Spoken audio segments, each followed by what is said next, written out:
ngayong gabi, hindi ang mahirap sa aim, hindi yung aim, ang mahirap sa aim, yung pagbabago. Kasi maraming tao, hanggang ngayon, ito yung topic natin, number 1. Marami pa rin fear sa sarili nila. Yan ang number 1 na topic sa NDO, is removing your doubt and fear about yourself. Is removing your fear on doing the business. Marami kasi takot gawin yung negosyo. Kailan ba dito yung, di ba? Power, grabe, ang ganda ng aim. Yayaman ako. Pag-uwi ng bahay, totoo kaya talaga? Hindi niya alam. May fear of the unknown. Di ba? Lahat naman, ano yan eh? It's a human response. Cognitive yan eh. Cognitive response yung pag may isang bagay na hindi ka familiar, yung katawan ng tao, biologically speaking, hindi siya makapag-adapt kaagad. That's why it explains kung bakit pagka nasa bagong lugar ka, takot ka. Ganun dito, meron tinatawag na fear of the unknown. So, anong antidote sa fear of the unknown? Eh di alamin mo, pag-aralan mo mabuti para mawala yung fear mo. Ang number 1 fear ng maraming tao, fear sila na baka mag-fail. Kasi nga hindi nila alam, fear of failure. Fear of the unknown. Baka mag-fail ako dyan, baka walang mangyari.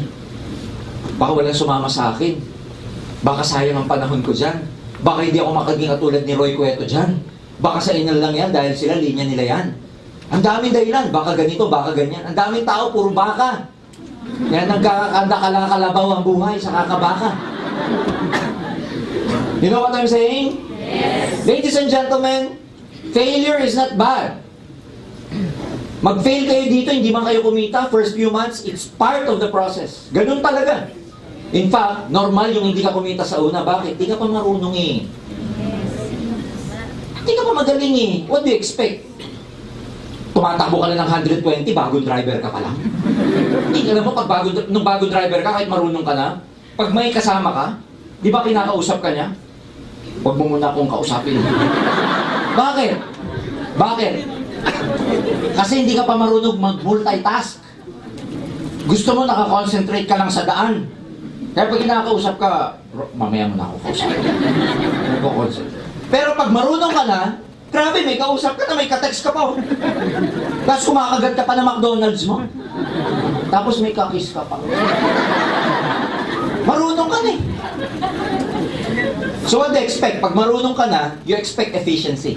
Pag marunong ka na. Pag marunong ka na, you expect productivity. Kasi marunong ka na. Pag hindi ka pa marunong, opposite. Kinakapahan mo pa eh. So normal lang na ikaw, may mga failures ka, hindi ka mo nakikita, tumatagal ka ng konti, 3 months ka na, wala pa rin nangyayari. It's okay. Yun ang normal. Ang abnormal dito, 3 months ka pa lang, ang laki na ng kinikita mo. Lahat naniniwala na sa'yo. Ang galing mo na mag-closing, may 7 heads ka na kagad, bago ka pa lang, lahat ng kausapin mo, oo, grabe. Pag lahat ng kausap mo, oo, matakot ka. Pag wala ka rejection, matakot ka. Malapit ka ng kunin ni Lord. Lahat binibigay na sa'yo. Nakala niya? Normal. Failure, ang maling mindset ng mga maraming tao dati, naturuan kasi tayo na wag ka mag-fail. Kasi ang dictation ng society, sikat lang yung mga nagsasucceed, yung mga nag-fail, wala yan. You're very afraid to make mistakes kasi bawal sa eskwelahan magkamali. But in real life, you have to commit many mistakes before you become successful. Nakuha niyo ba? Mali kasi yung program natin, treatment natin sa failure, masama. No. Failure is not the opposite of success. Failure is part of your success. Sa una, akala mo walang nangyayari. Akala mo lang kasi ang batayan mo ng success, puro pera. Hindi mo namamalayan sa una, ang nabibuild mo na sa'yo yung character mo. Ang nabibuild mo na sa'yo yung confidence mo. Dalawa lagi ang creation, merong mental at physical. Bago maging visible, nauuna sa invisible. Bago maging visible ang pera, nauuna yan sa invisible. Sa loob muna. Kakapal muna ang mukha mo, magiging positive ka muna, magkukumit ka muna, lalabas mo na yung determination mo. Walang pinagkaiba pag nagtatanim kayo, ito yung lupa, nagtanim ka ng buto. Ano unang tutubo? Yung invisible o yung visible? Invisible, yung ugat muna. Ay, nandito ka, makita mo ba yung ugat tumutubo? Hindi, pera kung transparent yung lupa. Ay, tumutubo na yung ugat niya, nakitang-kita. Transparent eh. Tama, mali? Kaya hindi ibig sabihin hindi tumutubo pataas, walang nangyayari. For all you know, inuugat na. Bago tumubo. Ganun din sa aim. Bago magka-network, bago magka-pera, ugat muna. Ano to? Karakter mo. Patience mo. Commitment mo. Karakter mo. Yun muna. Kaya pag uwi nyo at sinabi sa ng nanay mo, tagal-tagal mo na dyan, wala naman nangyayari. Sabi mo, nanay, inuugat na po.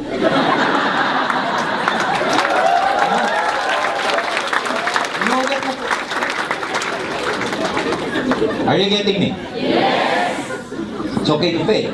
Second, marami ka matututunan sa failure. Just like Thomas Alva Edison. 10,000 ang failure niya bago niya na-invento bumili.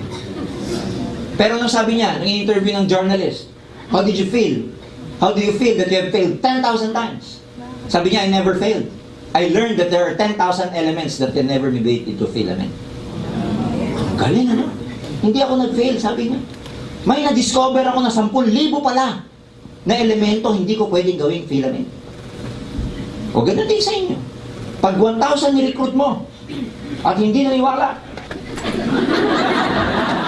sabihin mo may na-discover ako. May 1,000 akong kaibigan, ayaw yumaman. Ha? Oh. That's how you interpret things. Hindi yung pag wala naniwala sa mukmuk ka sa bahay. Malas talaga, malas. You know what? Pinoy, pagka hindi nangyayari accordingly sa expectation nila mga bagay, malas. Pag nangyayari according to the expectation, swerte. Next, fear of rejection. Oh, tatakot maraming tao sa rejection. Pero kasama to eh. You will have to be rejected so many times before you become successful. Because they never buy your idea. Hindi ka pa paniniwalaan. Utal ka pa eh. Kinakabahan ka pa alam mo dito. Paano ka paniniwala? Kaya, ang dami mo rejection, pero sa rejection mo, diyan ka gumagaling. Diyan ka nai-immune. Gusto mong gumaling sa pagre-recruit, expose yourself sa labas, huwag ka lagi sa opisina. Pag tinanong ka ng apply mo, ba't na dito? Saan ka ngayon? Apply, attend ako training. Sabi ng apply naman, saan ka ngayon? Attend ako training. Pag tinanong, ba't hindi ka nagre-recruit? Hindi, training lang ng training. Takot ma-reject. Labas kayo, expose yourself. Kailangan ma-immune kayo sa rejection. Paano ka ma-immune sa rejection? Pag lagi. Pag minsan-minsan ka lang ma-reject, naku, lagi masakit. Kailangan lagi. Pag araw-araw na, darating ang panahon, immune ka na. Pero pag once a month ka lang ma-reject, ang sakit. Next month ulit, ang sakit na naman. Paminsan-minsan, bugbugin mo yung sarili mo sa rejection. Bugbugin mo siya. Ganito yan eh. Minsan sa 10, maniniwala, wala. Ganun talaga. Hindi ka pa magaling. Sa 10, wala na naman. Sa 10, wala na naman. Tuloy lang. Minsan, pero sa 10, meron ng isa. Ganun lagi yun. Minsan sa 10, meron ng 2. Pagaling ka ng pagaling kasi. Hindi dahil ang isang bagay pag paulit-ulit mong ginagawa, gumagaling. Dahil gumagaling ka, dumadali yung ginagawa mo. O di ulit-ulitin mo lang hanggang mag-succeed ka. Kaya part ito, marireject ka talaga. And dito, mas maraming rejection, mas maganda kasi isa lang ibig sabihin nun. Marami kang pinakausap kaya ka nare-reject. Pag wala kang rejection, ako, kakatakot yun. Kaya dapat, parang kalyo lang yan, sugat. Pagkakalyo na, magiging manhid na. Ganito rin dito, magpakamanhid kayo. Go out there, expose yourself. Di ba yung mga bata nga? Mas mataas daw yung resistensya ng mga bata na lagi nasa labas. Naglalaro sa kanal, lagi nakahubad, nagluluglug, gano'n yung mga gano'n. Kaysa yung mga batang di aircon, tas di polvo, di lampin ang likod. Yung mga yun, maalikabukan, sipon. Yung mga bata, ibang klase. Kahit na inuugin, yung gumagano'n, may explanation yun. Ang taas ng resistensya nila. Ganito ka rin dito. Taas ang may resistensya mo. Expose yourself to rejection. Normal ito. Normal ito. Hindi yung pag na-reject ka, ay, hindi para sa akin to. Sign to, sign. Hindi sa sign. Si Colonel Sanders of Kentucky Fried Chicken, KFC, 6 years old, nung inimbento niya o na-device niya or na-discover niya yung recipe ng KFC. Can you imagine? Ang rejection niya,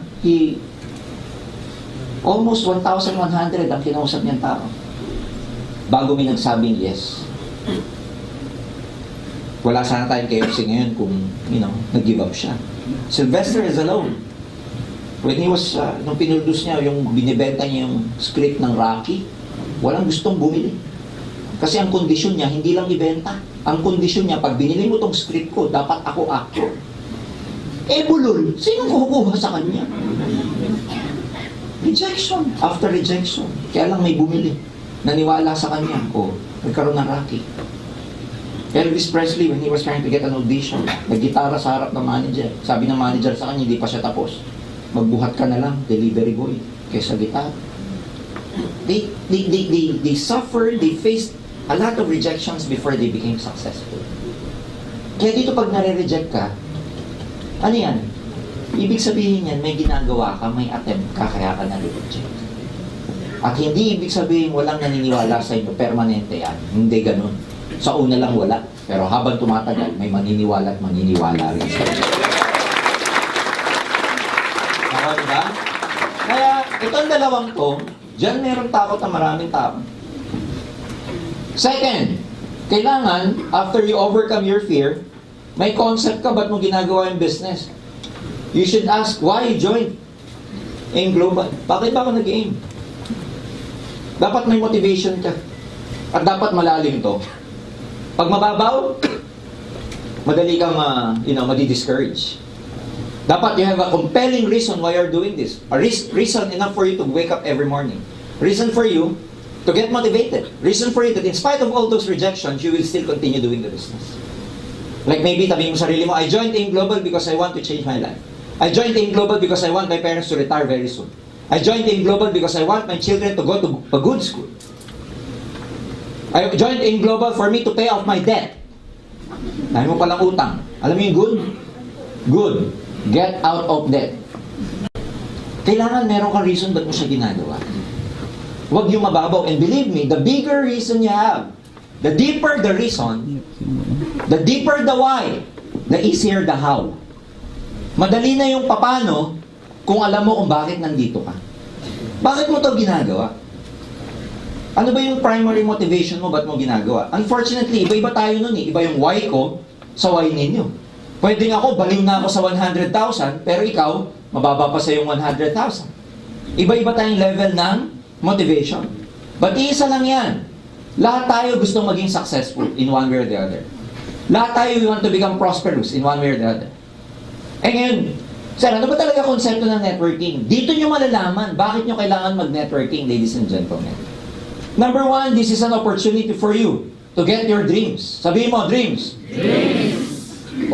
Maraming mga tao may pangarap, pero yung pangarap nila hanggang ngayon, diba, sabi nga nila, pag may pangarap ka, pero wala kang paraan para makuha yun, hindi pangarap ang tawag doon. Ilusyon ang tawag doon. Anong formula mo to get your dreams? You have to ask yourself, kung ang dreams mo, to become financially free, pag ang dreams mo, to have a comfortable life, pag ang dream mo, to have a secured life, pag ang dream mo, wala ka ng financial worry, anong formula mo to get this? Dapat may tamang formula ka eh. Unfortunately, marami mga tao go on their lives na ano lang, okay na yung makaraos. Kumain lang ng 3 beses, okay na. Ang tawag doon, mediocre thinking.